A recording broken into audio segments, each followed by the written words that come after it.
Well, our spring flowering shrubs should be wrapping up. Here on campus, our Spirea are done, this Forsythia is done, the Viburnums have finished up, the lilacs are done, even the azaleas are wrapping up. So this is the prime time to come in and start doing that pruning you've been waiting for all spring. This is the time for us, as you can see, we've got some dead here. We want to take the dead out of this plant, look at some of the bigger canes to help reduce the overall size of the plant, and then do some pruning for shape. So after you've done all that, then if there's a certain form you're looking for to fit the rest of your landscape, this is when we come in, heading back some of those canes to get it to the compact size that you want. You do the same sort of thing with Spirea. Looking at the dead, some of our early flowering Spirea, you want to do that too. Some of the ones that flower a little later, we'll wait on that.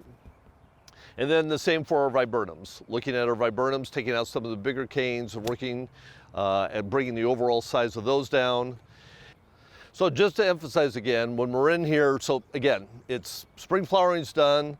We're going to do some cleanup, do some shaping with these. Here's some big Viburnums that we're looking at here. And so the purpose with these, we don't see a lot of dead. They actually look really good. They flowered nicely. They're starting to set some fruit. But this is a good time to take some of these bigger canes down to lower the overall size. So you have something that's gotten a little bit big in your yard, not in the right place for you, but you don't want to remove the plant. This is a good opportunity to take the overall size down, do a little pruning to make it a little bit more compact, and then repeat this process annually till you get it down to the size you want. So it takes a few years. You might have a 3 to 5 year period of annually coming in, doing a little bit of work, and you'll eventually keep that plant at the size that you really want it to be. So azaleas, again, spring flowering shrub. It's a little trickier. So we have a lot of forgiving growth with a Forsythia or a Viburnum or a Spirea. You make the wrong cut, they grow so much in a single year, you won't see it by the end of the summer. So you don't have to worry about making some tragic mistake with that. And not that you're going to make a tragic mistake with your azaleas, but they grow slower. And so you want to think through your pruning a little bit.